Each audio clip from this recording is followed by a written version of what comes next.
अच्छा देखिए, दो अवतार भगवान के प्रधान हैं, श्री रामावतार, श्री कृष्णावतार। और हमारे यहां आचार्यों ने ताड़का को भी अविद्या माया कहा है और पूतना को भी अविद्या माया कहा है। लेकिन श्री राम और श्री कृष्ण में अंतर क्या है? थोड़ा सा अंतर है दोनों में। राम कृष्ण दो एक है, अंतर नहीं निमेष। इनके शांत विशेष है, उनके चपल विशेष। इनके नजरें इनकी बड़ी शांत हैं क्योंकि मर्यादा पुरुषोत्तम है, और उनके नेत्र बड़े चपल हैं, जहां देखे वहीं आंख लड़ाते हैं। और राम जी कभी किसी को देखते ही नहीं। रहीम ने तो लिखा है कि जिसने श्री कृष्ण की ओर देखा, एक बार नजर मिल गई तो उनको सब भूल जाता है दुनियादारी। एक बार अगर श्याम सुंदर की नजर मिली और दोनों की नजरें मिल गई तो फिर वो व्याकुल हो जाता है। रहीम लिखते हैं कैसे, जैसे आंख में छोटी सी किरकिरी पड़ जाए, कंकड़ कोई बहुत छीना, उसके बाद व्यक्ति आंख मलता रहता है, व्याकुल हो जाता है। तो रहीम लिखते हैं कि तनिक किरकिरी पड़त ही नैन होत बेचैन। थोड़ी सी किरकिरी पड़ जाए, तनिक किरकिरी पड़त ही नैन होत बेचैन। और वे नैना कैसे जिए जिन नैनन बिच नैन। और जिनकी आंखों में से हम सुंदर बस गए वो कभी सावधान रहेंगे। दुनिया कहती है प्रेमी को पागल और दीवाना। कोई पागल हो जाता है, कोई दीवाना हो जाता है। हम लोग तो झूठे मुंह बना करके हंसते हैं, मुस्कुराते हैं।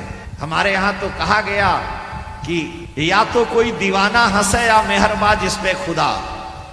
या तो कोई प्रेमी या तो कोई दीवाना हंसे या मेहरबान जिसमें खुदा, वरना इस दुनिया में आकर मुस्कुरा सकता है कौन?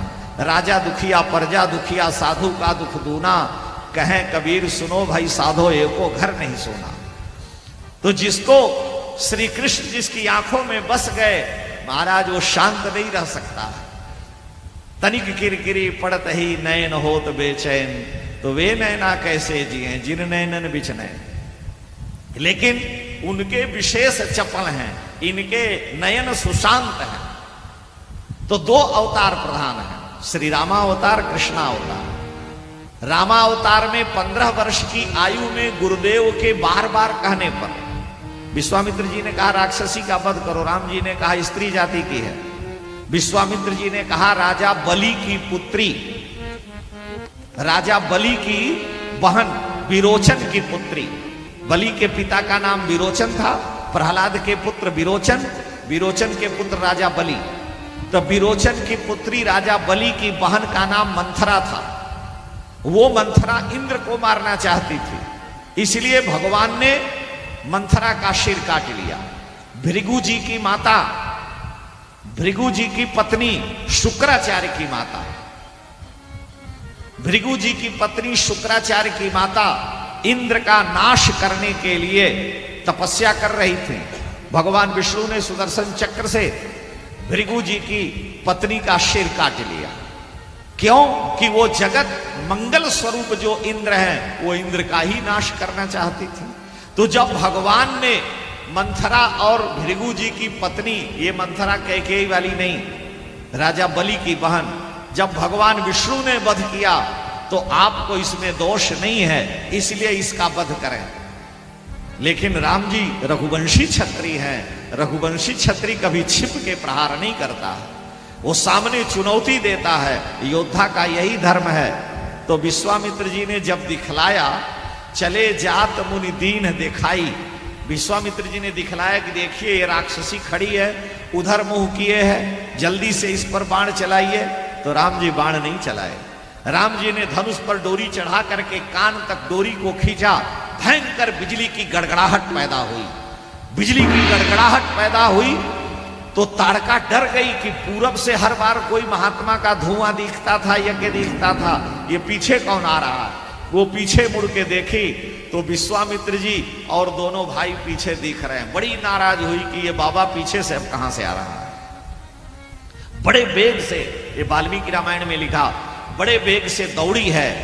और अब राम जी जब देखा कि सामने आ गई है तो तुरंत एक बाण का अनुसंधान करके एक ही बाण प्राण हरि लीना, उसका प्राण ले लिए। तुलसीदास जी का शब्द देखिए क्या लिख रहे हैं कि चले जात मुनि दीन दिखाई, मुनि ने दिखलाया कि ये ताड़का है। और उसके बाद लिखते हैं शब्द देखिए, चले जात मुनि दीन दिखाई, सुनि ताड़का क्रोध करि धाई।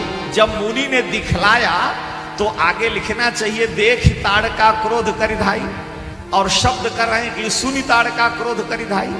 जब मुनि ने दिखलाया तो सुनी क्या हो, देखना होना चाहिए। राम जी को दिखलाया और सुनि ताड़का क्रोध कर धाई, तो ताड़का ने सुना क्या?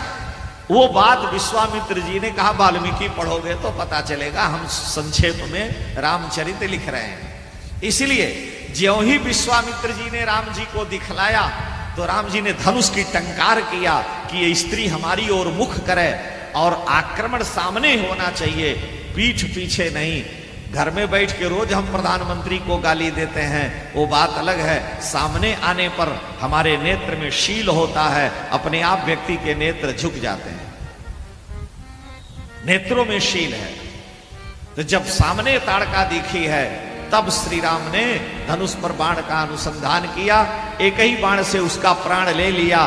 भले ही वो 6 कोस लंबी चौड़ी है, लिखा है 6 कोस, पतमानोपि तद्देह स्त्री यव्योत्यंतर द्रुमान। लेकिन राम जी ने देखा ये दीनहीन है, स्त्री जाति की है, इसलिए दीन जानते ही निज पद दीन्हा, मेरे हाथों मरी हो इसलिए मेरे धाम को जाओ। भगवान के शस्त्र से मरे, या भगवान के स्पर्श से मरे, या भगवान का नाम लेकर के मरे, या भगवान के धाम में मरे, या भगवान का दर्शन करते मरे, ये सब मरेंगे तो सीधे ठाकुर के धाम जाएंगे, वहां ताला चाबी कुछ नहीं, सीधे। इसलिए राक्षस भी है तो क्या है, भगवान ने यदि उनको मारा तो उसकी गति है। तो कहने का यहां तात्पर्य यह था कि श्री राम सबसे पहले 15 वर्ष की अवस्था में गुरु के आदेश से ताड़का राक्षसी को मारे। ये मर्यादा पुरुषोत्तम है, इनका चरित्र अनुकरणीय है। लेकिन श्री कृष्ण ने 6 दिन की अवस्था में पूतना को मारा। राम जी ने गुरु के कहने पर देख करके मारा, और श्री कृष्ण ने आंख बंद करके दूध पीते हुए मार दिया, क्योंकि ये मर्यादा पुरुषोत्तम है और वो लीला पुरुषोत्तम है। लीला खेल खेल में हो जाती है, लेकिन आचरण, मर्यादित आचरण समाज के सामने किया जाता है। दोनों में यह विलक्षणता है। श्री कृष्ण ने अपना ऐश्वर्य, अपना प्रभाव जन्म लेते ही प्रकट कर दिया पूतना को मार करके, लेकिन श्री राम जी ताड़का को भी मारते हैं तो अपना ऐश्वर्य प्रकट नहीं करते हैं, अपने को छिपाए हुए हैं। दूसरे सबसे बड़ी बात है कि राम जी बिना गुरुदेव के आदेश के नहीं मारते हैं, स्त्री के ऊपर शस्त्र नहीं उठाते। लेकिन श्री कृष्ण बिना किसी आदेश के लीला पुरुषोत्तम है, अपने मन से ही जो चाहते हैं सो कर देते हैं। राम जी स्वप्न में भी पराई स्त्री का दर्शन नहीं करते, जे ही सपने हो पर नारी नहेरी, पराई स्त्री को नहीं देखते। और श्री कृष्ण आंख खोल करके किसी पराई स्त्री को बिना छेड़े छोड़ते नहीं। दोनों के स्वभाव में अंतर है, दोनों के स्वभाव में अंतर है। ये देखते ही नहीं और वो छोड़ते ही नहीं। विचित्रता है, वो लीला पुरुषोत्तम है, ये मर्यादा पुरुषोत्तम है। और जब व्यक्ति अपने स्वरूप को लीन कर देता है, अंतरंग जब वृत्ति हो जाएगी तो फिर उसमें दोष नहीं होता।